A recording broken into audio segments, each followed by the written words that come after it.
Hello, dear viewer. Thank you so much for joining me today for your daily pick a card reading.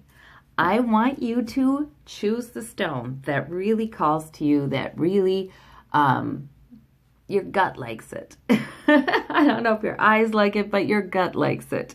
Okay, and let's begin. I will put the timestamps in the description so you can find your reading easily. All right, and we start with the citrine.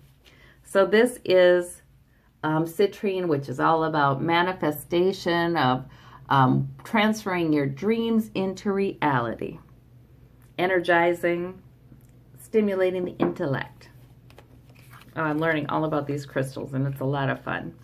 So, oh my, I have 4 cards, and I thought I had 3. Well, you get a bonus card. All right. Well, that's just fine. I feel like when that happens, that's for a reason.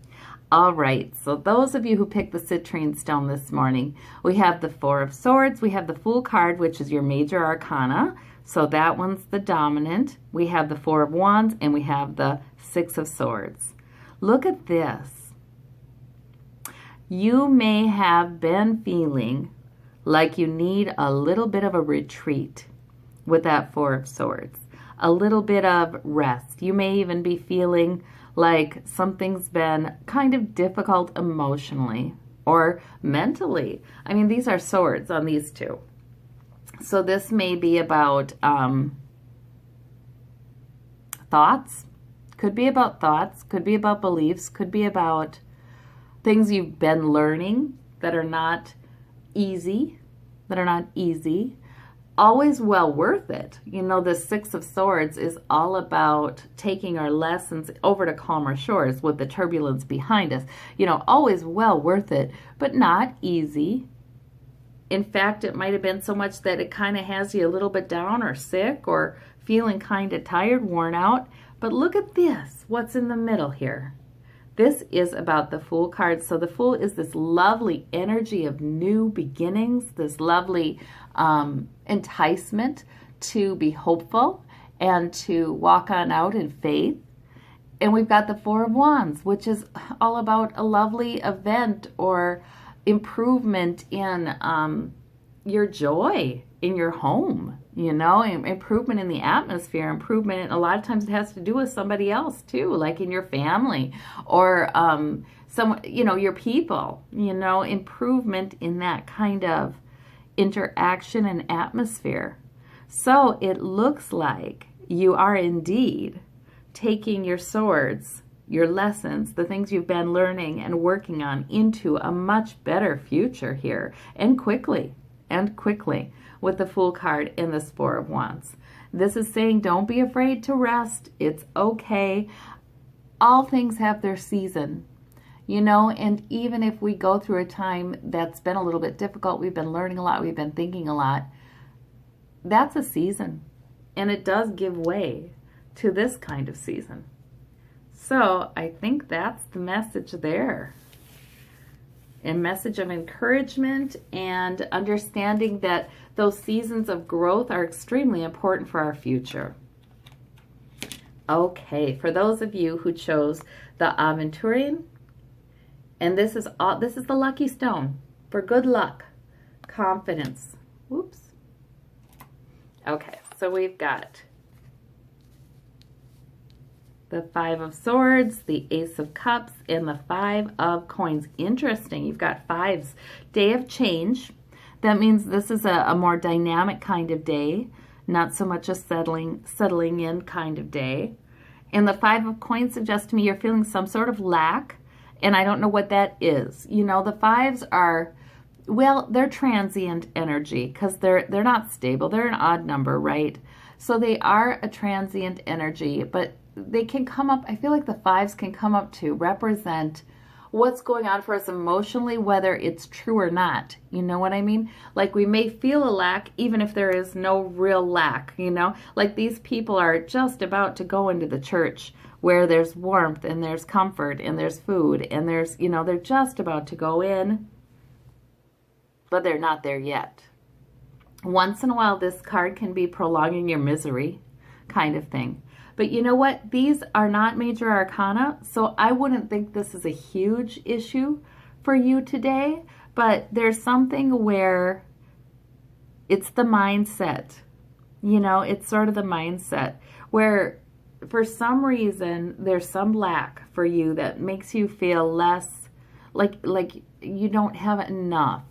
And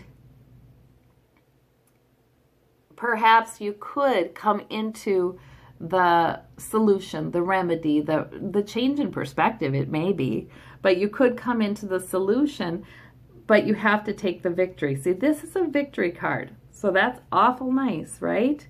This is the kind of victory card, though, that it's choosing one thing and not the other. You're choosing something even though there may be somebody who doesn't like it, or there may be you may be letting something walk away. You know what I mean?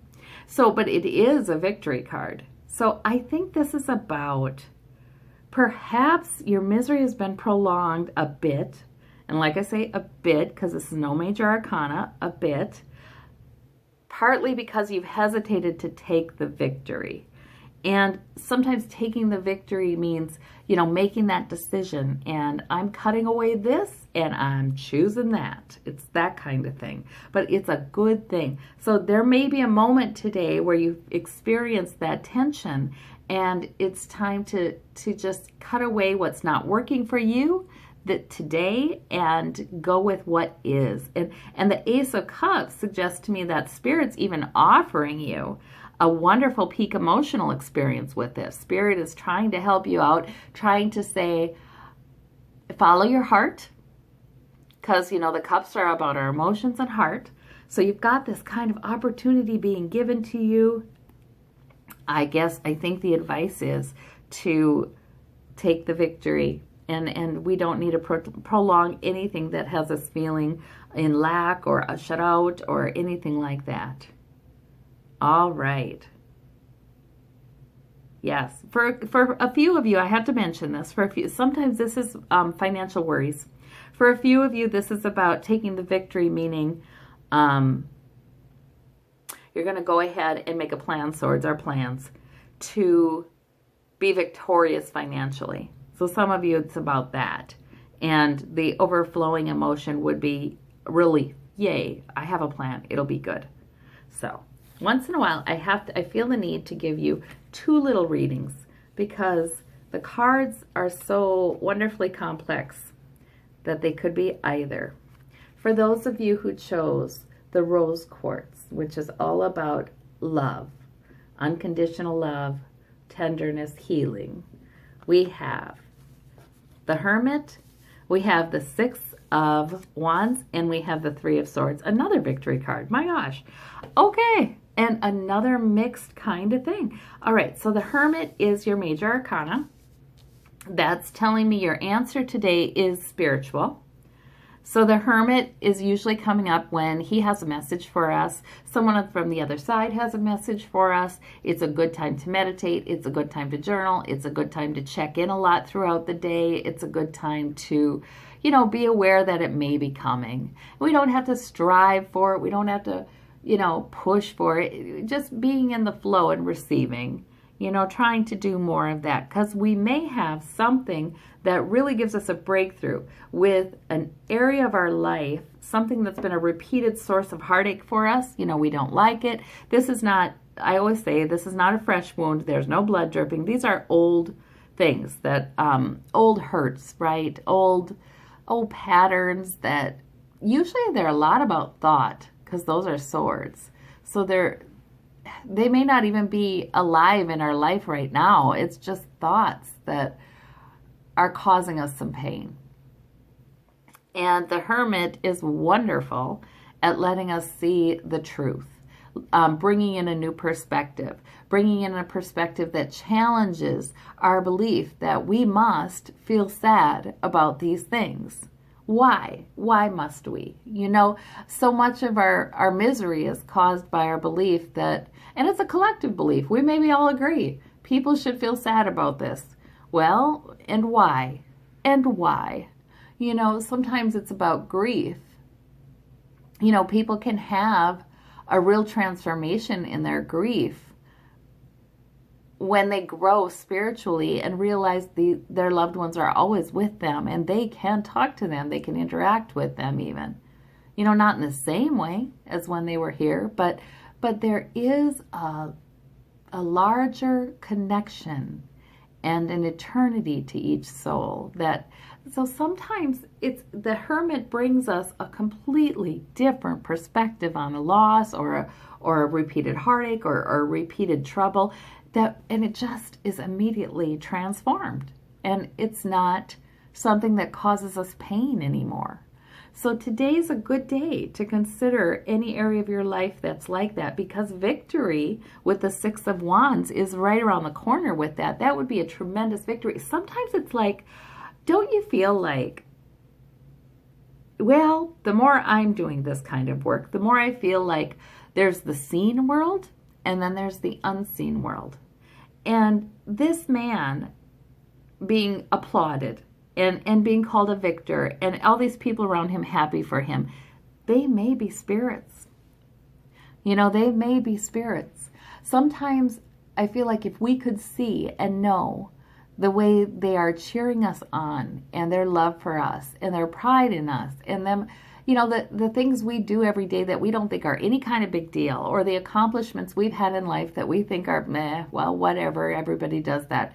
They're saying, no, you know, it's not everyone does that. You're special. You've done this, and we're very pleased with this characteristic in you, and we're very pleased with that. So I think sometimes this is about receiving the eternal truths, the loving truths from the other side.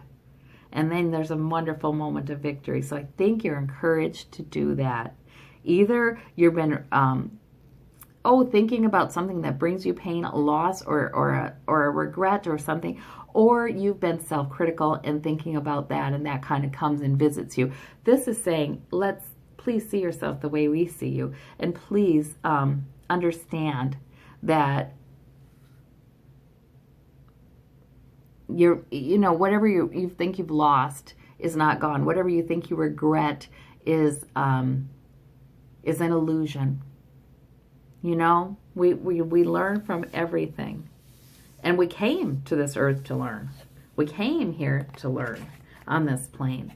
So what's to regret? It's all learning. All right, so for those of you who chose the Lapis Lazuli, which is about wisdom and truth and spiritual insights, we've got the Two of Coins, the Queen of Coins, and the Queen of Cups. Oh my gosh, you are slaying it today. Okay, so this is about maturity. This is about stability. This is about self-control. This is about emotional maturity. This is about just mastery. You know, really, you're doing it. You're juggling. You may be juggling home and health. You may be juggling two sources of security, the needs of two different people, two different groups. You may be juggling home and work. Whatever you're juggling, whatever sources of health and wealth and security you are juggling, you are slaying it, because we have the Queen of Coins, which suggests to me you're usually doing quite well with it. You know, you have stability. This is the Earth Mother. There's this peace and calm underneath it all, because you got it, you know, and you impart that to those around you. Same with the Queen of Cups. The self-control the Queen of Cups has, the nurture, the compassion. She may have deep emotions, and she may be even going through things emotionally, but you know what? She processes it. She somehow doesn't make it anybody else's problem, you know. There's the maturity there. So I think this is very good energy, and it's an encouragement that you are doing a fantastic job. So even if you sometimes feel like there's turbulence in the background or water rushing by, it's okay. It's okay. You are doing it, and you usually are slaying it. You're usually doing so great. Okay, so that's the message there. It's one of reassurance. In fact, you're somebody who brings stability to those around you as well. You're just a force for stability and care. I think you're careful with people's feelings too with this Queen of Cups. Wonderful. You're a gift to those around you. All right. Well, I thank you so much for joining me, and I hope to see you tomorrow. Take care and have a wonderful day. Bye-bye.